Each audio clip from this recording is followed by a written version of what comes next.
prophétise et parle sur ces eaux. Prophétise et parle sur ces eaux. Nous avons lu Ézéchiel 37, 1 à 10. Bien-aimés, en cette fin d'année, l'Esprit nous a mis à cœur de partager sur cette portion de l'Écriture de Ézéchiel 37, versets 1 à 10. Au verset 4, bien-aimés, la Bible nous dit, je commence au verset 3, il me dit, fils d'homme, ces eaux pourront-ils revivre? J'ai répondu, Seigneur éternel, c'est toi qui le sais.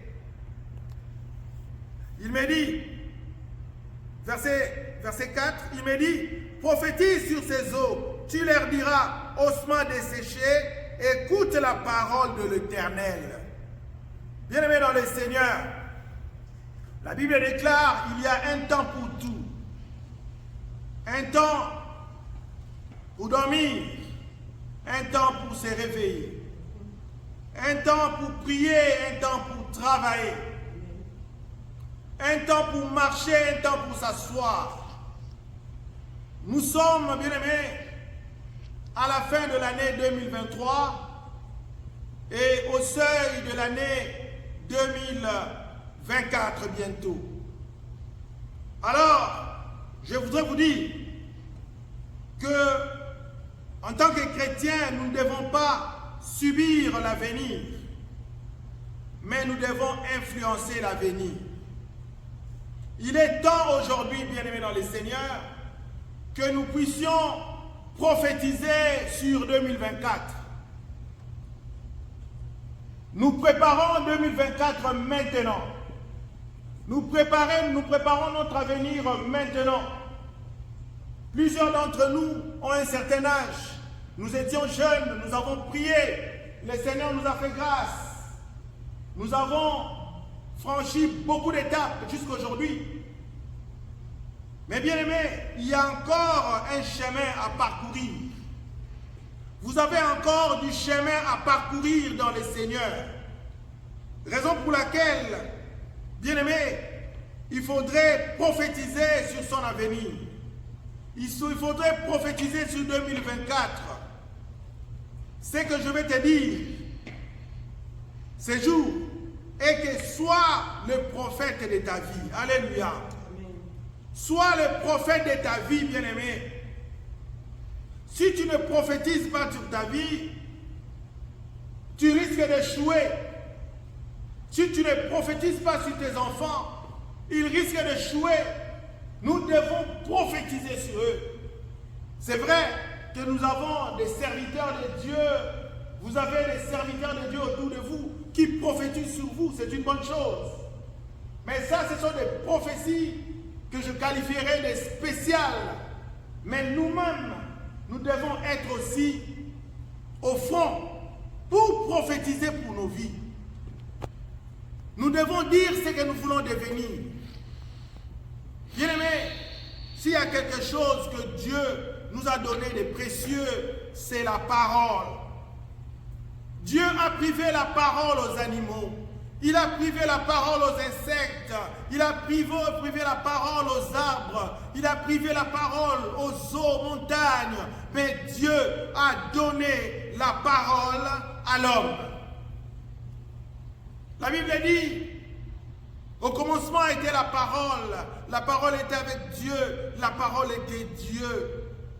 Mais la parole, c'est aussi cet instrument que nous utilisons pour communiquer envers les autres, pour communiquer avec les autres, pour parler à Dieu. Nous avons besoin de la parole.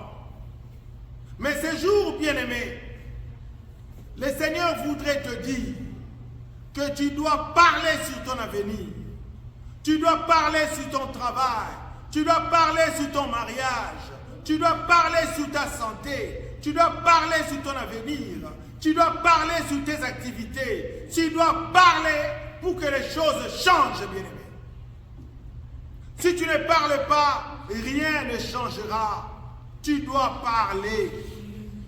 Et ici, nous avons pour illustration Ézéchiel 37. Cette vision que Dieu a donnée à l'homme de Dieu. Il s'agit d'une vision, bien-aimée. Il s'agit d'une vision. Mais une vision qui nous enseigne aujourd'hui. Il s'agit d'une vision.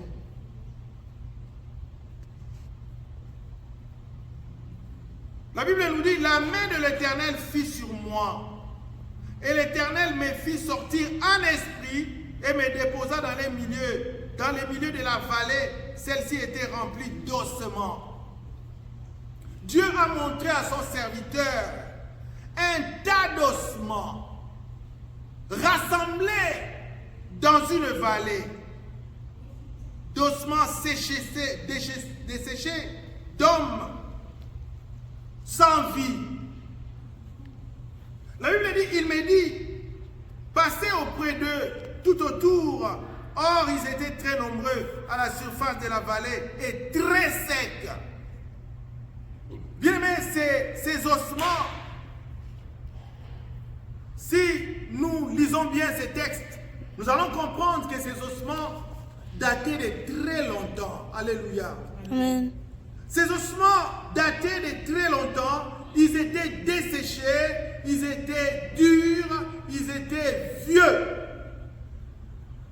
Mais Dieu a montré à son serviteur de pouvoir prophétiser sur ces ossements. Au verset 3, il me dit, fils d'homme, ces os pourront-ils revivre? Dieu donc pose la question au serviteur, à son serviteur. Ces os pourront-ils revivre? Je répondis, Seigneur éternel, c'est toi qui les sais. Je répondis, Seigneur éternel, c'est toi qui les sais. Bien-aimés, il y a des situations dans nos vies qui ont fait longtemps. Il y a des souffrances qui ont fait longtemps. Il y a des maladies qui ont fait longtemps. Mais nous ne cessons de parler sur ces situations, bien-aimés. Ces jours, le Seigneur voudrait que tu parles sur ta situation. Bien-aimé, si tu ne parles pas sur ta situation, si tu ne parles pas sur ta maladie, si tu ne parles pas sur ta pauvreté, si tu ne parles pas sur ta stérilité, bien-aimé, tu deviendras complice. Tu dois t'élever et parler. Tu dois t'élever et prophétiser sur ta situation. Parce que c'est en parlant que tu auras la solution. Dieu voudrait ces jours que tu puisses parler à ta situation. La création tout entière écoute la parole. Même cette maison où nous sommes écoute la parole. Les voitures écoutent la parole. Les arbres écoutent la parole. Tout ce qui existe écoute la parole. Et ce jour, tu dois parler à ta situation, bien-aimé. Tu ne dois pas regarder ta situation en chien de faïence, mais tu dois parler. J'aimerais dire aux gens qui attendent de famille depuis longtemps, mais qui ne l'ont pas encore, bien-aimé, Dieu ne vous abandonne pas. Dieu ne vous délaisse pas. Parce que la Bible déclare, Dieu qui a créé les mamelles de la femme, n'allaiteront-elles pas? Bien-aimé, parce que Dieu t'a donné des mamelles, tu vas allaiter. Amen.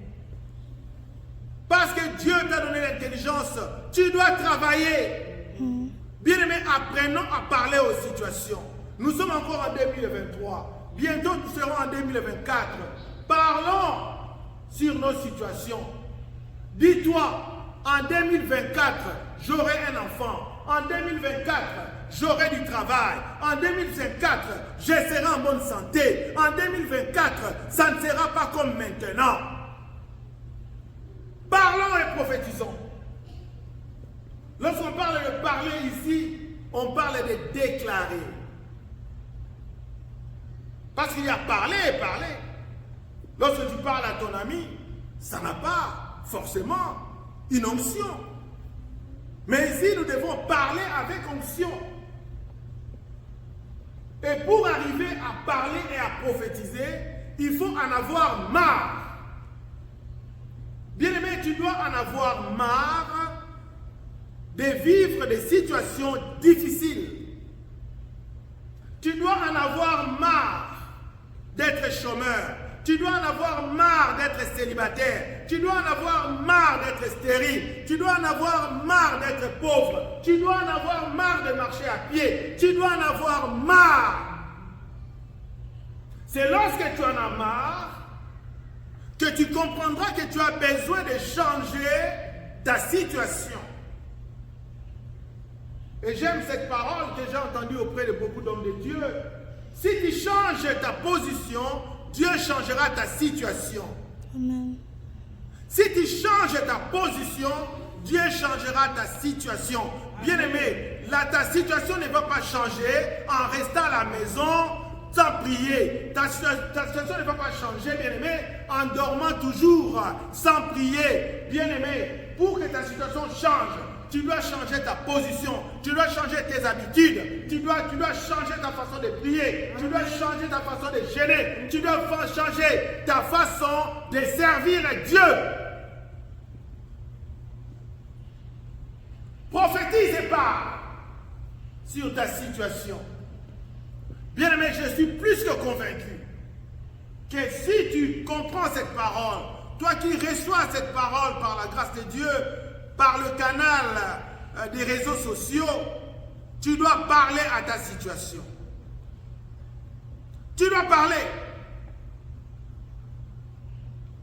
Bien-aimé, même dans nos cultures africaines, à l'époque, avant l'évangélisation, il n'y avait pas de chrétiens, mais les gens parlaient aussi. Ils connaissaient l'importance de la parole.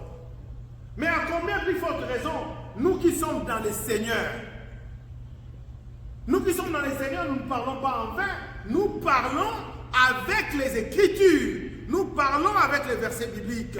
Lorsque tu vas parler, dis la Bible dit. Si par exemple tu es malade, tu vas dire, Seigneur, la Bible déclare dans 3 Jean 2, je souhaite que tu prospères à tous égards et que tu sois en bonne santé, comme prospère l'état de ton âme. Père, je suis en bonne santé, je quitte cette maladie, je suis guéri au nom de Jésus. Au nom de Jésus-Christ. 2024 ne sera pas comme 2023. 2024 doit être meilleur que 2023. 2024 doit être meilleur que 2023. Parce que tu vas déclarer. Ce que tu déclares, c'est ce qui arrive. Bien-aimé, laisse-moi te dire, si tu souffres, c'est parce qu'il y a eu de mauvaises déclarations contre toi. Si tu souffres, c'est parce qu'il y a eu de mauvaises paroles contre toi. C'est ce qu'on appelle la malédiction. Malédiction, ça veut dire mal dire. On a dit du mal de toi. On a parlé mal de toi. C'est pourquoi tu es dans la malédiction. Mais pour que tu viennes dans la bénédiction, il faut qu'on parle bien de toi. Et tu es la première personne à parler bien de toi-même. Amen. Dis, Seigneur, à partir d'aujourd'hui, je suis béni au nom de Jésus. Je suis béni au nom de Jésus. Je ne suis plus chômeur. Je suis béni. Je trouverai du travail. Je trouverai le mariage. Je trouverai une femme. J'aurai des enfants. J'irai de l'avant. Je vais me développer. Tu dois le déclarer. Et si tu déclares, ça va arriver. Si tu déclares, ça va se réaliser. Parce que la parole a un pouvoir. La Bible dit toujours dans Jean 1, la Bible dit, je vous ai donné le pouvoir de devenir enfant de Dieu. Un pouvoir, c'est une force. Un pouvoir, c'est une onction. Un pouvoir, c'est une capacité. Dieu t'a donné la capacité de pouvoir faire des choses. Dieu t'a donné la capacité d'être un enfant de Dieu. Dieu t'a donné des capacités de faire comme Dieu. La Bible dit, Dieu a dit que la lumière soit, la lumière fut. Dieu a créé toutes choses par sa parole. Nous, quand nous naissons de nouveau, en esprit, nous devenons enfants de Dieu. Nous avons aussi le pouvoir de créer par notre parole. Bien, tu as le pouvoir de créer par ta parole. Amen. Tu as le pouvoir de créer par ta parole. Amen. Alors tu dois mettre la peur de côté. On te domine parce que tu as peur. Bien-aimé, mets la peur de côté, déclare les choses que tu veux et cela arrivera. N'aie pas peur. La Bible dit, ne crains rien. Quand tu es un enfant de Dieu, tu dois mettre la peur de côté.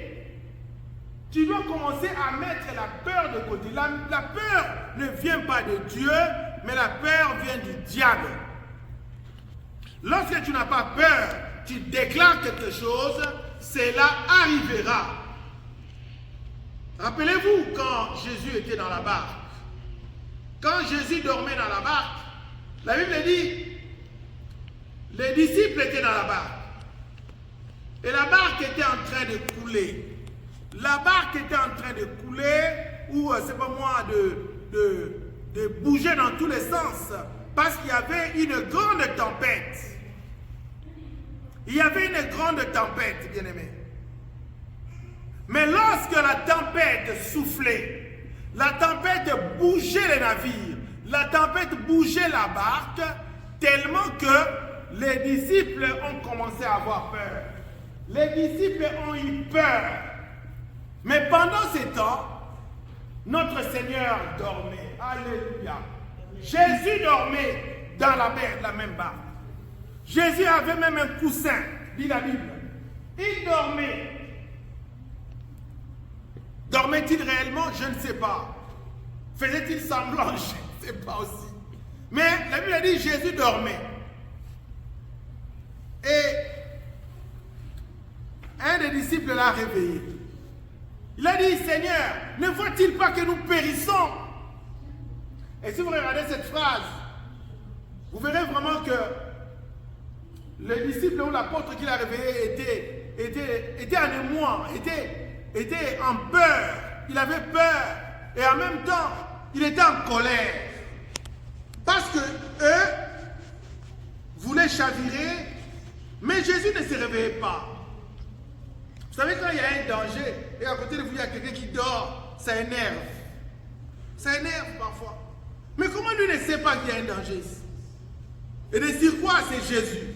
Il dit, Seigneur, ne vois-tu pas que nous périssons? Et la Bible dit, quand Jésus s'est réveillé, Jésus a dit, tempête, calme-toi. Jésus n'a pas grondé l'apôtre. Jésus n'a pas grondé son disciple, mais Jésus a grondé la tempête. Amen. Jésus a grondé la tempête. Il a dit, tempête, calme-toi. La tempête s'est calmée. Et la tempête s'est calmée, la barque s'est calmée aussi. Bien-aimé, je déclare toutes les tempêtes qui ont soufflé dans ta vie, depuis que tu es né jusque maintenant, où tu es en train de regarder cette vidéo, bien-aimé, je te dis que ces tempêtes se calment maintenant au nom de Jésus. Amen. Je calme ces tempêtes dans ta vie. Je calme les tempêtes dans ta vie. Je calme ces tempêtes dans ta vie au nom de Jésus-Christ. Amen.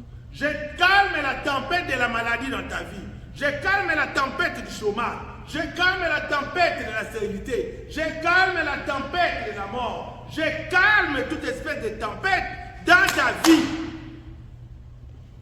Il faut que 2024 augure une ère nouvelle dans ta vie. 2024 doit augurer une nouvelle ère dans ta vie. Les choses doivent changer. 2024 va commencer une nouvelle période dans ta vie. Une période de non-trouble. Une période de quiétude totale. Une période d'élévation. Une période de grâce. Une période. Alléluia.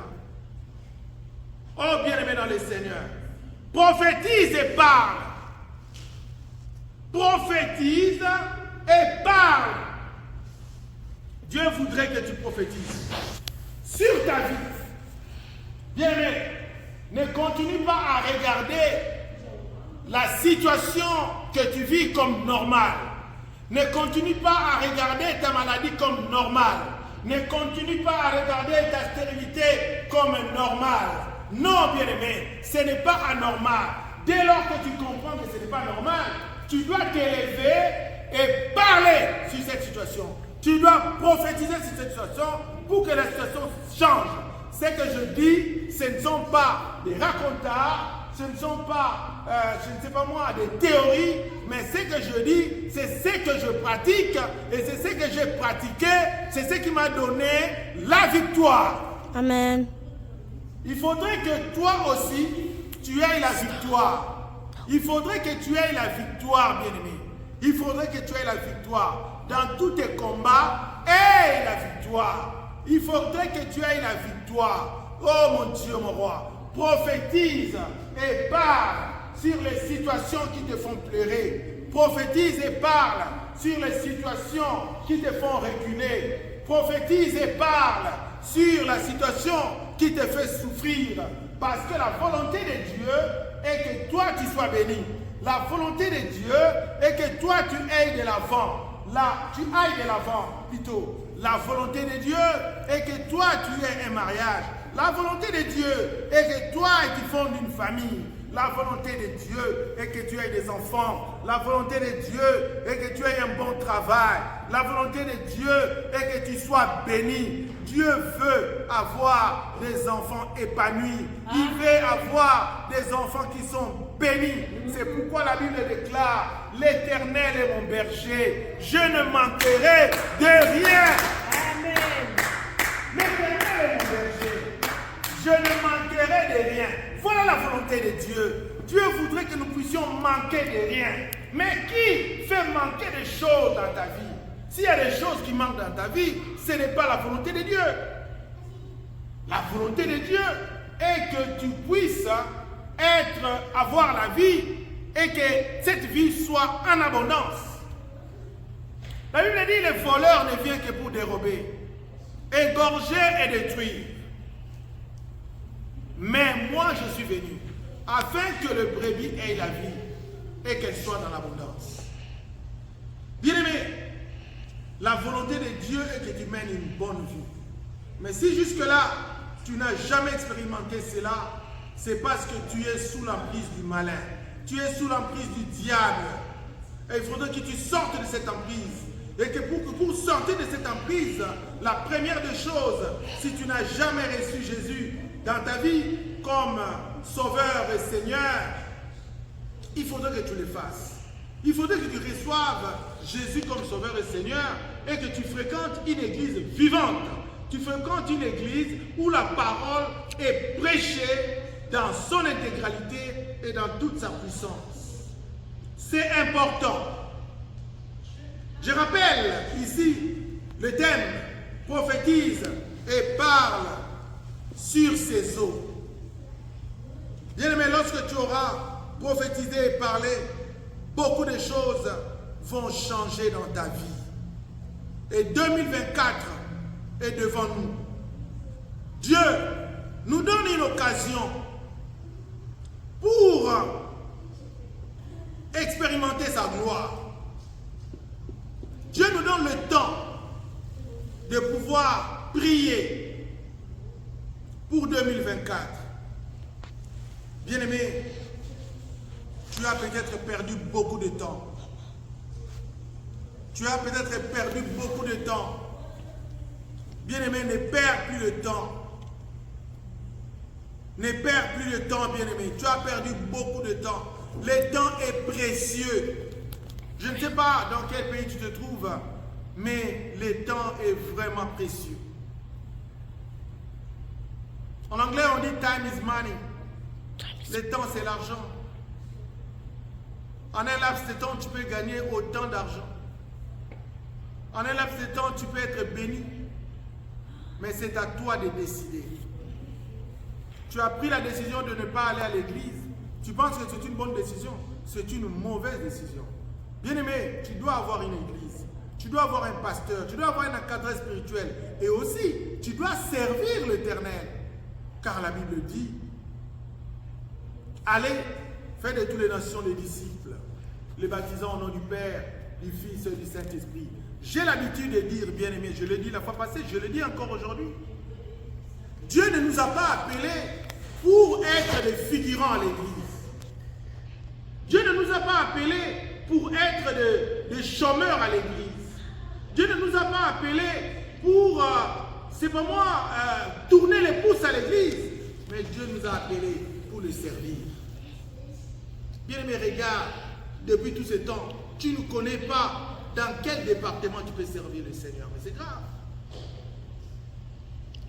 Demande à Dieu, prie, Seigneur, dans quel département je peux te servir? Peut-être que Dieu t'a envoyé comme chantre du Seigneur. Fais-le. Si Dieu t'a envoyé comme intercesseur, intercède, bien-aimé, pour l'œuvre de Dieu. Si c'est être protocole, viens, reçois les gens à l'église comme protocole. Si c'est pour être au nettoyage, viens, nettoie l'église. Dieu te bénira comme ça. Mais ne viens pas comme figurant, tu entres à l'église le dernier et tu sors le premier. Il y a des gens comme ça à l'église. Ils viennent toujours le dernier au culte, mais ils sont toujours les premiers. Donc il ne sait pas comment le culte a commencé et il ne sait pas comment le culte se termine. Ah, bien aimé, servons le Seigneur autrement en 2024. Le Seigneur voudrait que tu puisses parler sur ces situations, que tu puisses parler sur ces eaux. Nous allons lire Matthieu chapitre 4, 3 à 4. Matthieu 4, 3 à 4. Nous lisons. La Bible dit, les tentateurs s'approchant et lui dit, si tu es fils de Dieu. Je commence au verset 1er. Matthieu 4. Alors Jésus fut emmené par l'Esprit dans le désert pour être tenté par le diable.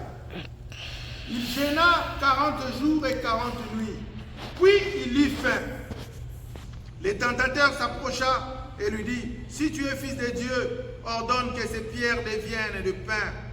Jésus répondit, il est écrit, l'homme ne vivra pas de pain seulement, mais de toute parole qui sort de la bouche de Dieu. Parole du Seigneur. Bien-aimé dans le Seigneur, l'homme ne vivra pas de pain seulement, mais de toute parole qui sort de la bouche de Dieu. C'est vrai que le pain est important, mais ce n'est pas le pain seulement qui fait vivre. Tu peux être sans pain, mais avec la parole de Dieu, tu vivras. Mais si tu n'as pas la parole de Dieu, tu n'as que le pain, en réalité, tu es un mort. En réalité, tu es un mort. Si tu n'écoutes pas la parole de Dieu, tu ne lis pas la parole de Dieu, tu ne la médites pas, tu ne pries pas, tu es un mort. Nous devons toujours nous abreuver de sa parole. Nous devons toujours aimer la parole de Dieu. Nous devons aimer servir Dieu. Nous devons aimer prier, bien-aimés. Ici, nous avons vu comment Jésus était tenté. Après 40 jours de jeûne, le diable lui a dit, si tu es fils de Dieu, change ces pains change ces pierres en pain et que tu manges. Bien-aimés, combien de fois nous n'avons pas vu les gens être tentés? Tu es enfant de Dieu, tu pries dans cette église, mais depuis tout ce temps, et tu n'es pas béni, pourquoi? Depuis tout ce temps, tu n'es pas ceci, pourquoi? Bien-aimé dans le Seigneur, si tu pries Dieu, tu le sais, comme on te prêche à l'église, sois tranquille. Ce n'est pas aux gens du dehors de venir évaluer la parole de Dieu que tu reçois. Ce n'est pas aux gens du dehors de venir évaluer tes bénédictions. Non, bien-aimé, Dieu agira à son temps. Mais toi, continue à servir. Dieu te bénira à son temps. Parce que ton Rédempteur est vivant. Il s'élèvera le dernier. La Bible dit, j'aime ça dans Hébreux 6:10. La Bible dit, Dieu n'est pas injuste. Dieu n'est pas injuste. Laissez-moi lire ça. Hébreux. Rapidement, nous allons dans Hébreux. Hébreux au chapitre 6, si je ne m'abuse. Hébreux 6. Voilà, Hébreux chapitre 6, verset 10. La Bible a dit, car Dieu n'est pas injuste pour oublier votre action, ni l'amour que vous avez montré pour son nom, par les services que vous avez rendus et que vous rendez encore aux saints. Bien-aimé, j'ai été jeune, disait David, j'ai vieilli, je n'ai point vu un juste abandonné, ni ses enfants mendier du pain. Si tu sers le Seigneur, bien-aimé, Hébreu le dit, si tu sers Dieu, Dieu ne sera pas injuste pour oublier tes actions, ni l'amour que vous avez montré pour son nom. Quelles sont les actions que tu poses dans le Seigneur?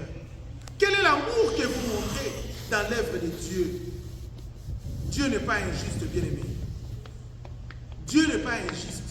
La bonne santé que tu as, c'est parce que tu sers Dieu.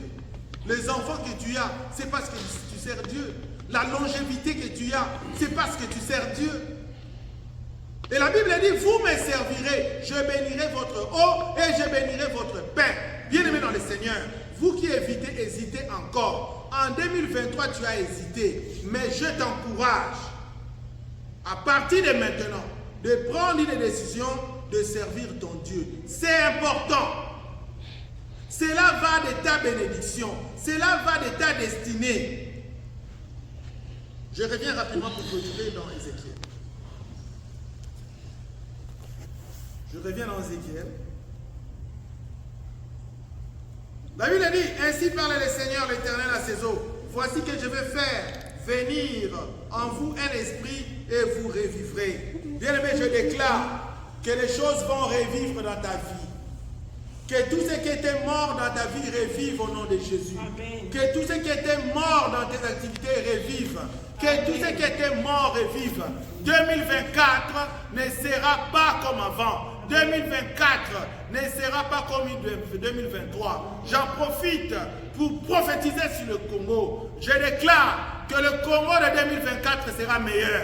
Je déclare que le Congo de 2024 sera béni, sera développé. Les routes au Congo seront créées en 2024. 2024 ne sera pas comme avant. Les choses vont changer dans ta vie. Les choses vont changer dans ton ministère. Les choses vont changer au Congo au nom de Jésus-Christ. Au nom de Jésus. Alléluia. Gloire à Jésus. La Bible dit, je placerai sur vous des nerfs, je ferai pousser de la chair sur vous, je vous recouvrirai de peau, je mettrai en vous un esprit, vous vivrez et vous reconnaîtrez que je suis l'Éternel. Bien-aimé, voilà les choses que Dieu fait. Si tu sers Dieu, Dieu va te montrer qu'il est l'Éternel. Là où on t'a dit tu es stérile, tu enfanteras. Là où on a dit que tu es stérile, tu engendreras. Parce qu'il est Dieu. Ce sont des choses que Dieu fait. Bien-aimé, il y a des bénéfices en servant le Seigneur. Alléluia. Il y a des bénéfices. La Bible dit, je prophétisais selon l'ordre de Dieu, verset 7, que j'avais reçu. Et comme je prophétisais, il y eut un bruit. Et voici qu'il y eut un frémissement et les uns s'approchèrent les uns des autres. Bien-aimé, je déclare que la situation qui était désespérée dans la vie, bien-aimé, cette situation va changer. La situation que tu croyais désespérée sera récupérée. Alléluia. La Bible dit, les années que vous ont ravagé les sauterelles seront récupérées. Que le Seigneur, bien-aimé, récupère ta situation. Que le Seigneur te donne une meilleure santé. Que le Seigneur te donne des enfants. Que le Seigneur te donne un bon travail. Que le Seigneur t'élève. Mais n'oublie pas, sers le Seigneur. Alléluia. Sers le Seigneur, bien-aimé. J'ai constaté qu'il y avait des nerfs sur eux. La chair s'est mise à pousser. Et la peau les recouvrit par-dessus. Mais il n'y avait point en eux l'esprit. Verset 9. Il me dit, prophétise et parle à l'esprit. Prophétise, fils d'homme, tu diras à l'esprit, ainsi parle le Seigneur. l'Éternel. Esprit, viens des quatre vents, souffle sur ces morts et qu'ils revivent. Bien-aimé, tout ce qui était mort dans ta vie, ressuscite au nom de Jésus. Tout ce qui était mort, ressuscite, ressuscite. C'est la volonté de Dieu. Que tout ce qui était mort dans ton ventre, ressuscite. Que tout ce qui était mort dans tes cellules, ressuscite. Au nom de Jésus-Christ. Alléluia. Alléluia. Alléluia. J'ai prophétisé selon l'ordre qu'il m'avait donné et l'Esprit vint en eux, ils reprirent vie. Oh, alléluia! Et s'étèrent sur leurs pieds. C'était une très très grande armée. Bien-aimé, je déclare que tu seras l'ancêtre d'une grande multitude. Tu seras l'ancêtre d'une grande famille. Même si on t'a dit stérile aujourd'hui, mais ta situation va changer. Tu vas témoigner le Seigneur. Alléluia. Je bénis sa parole et que Dieu vous bénisse abondamment. Amen.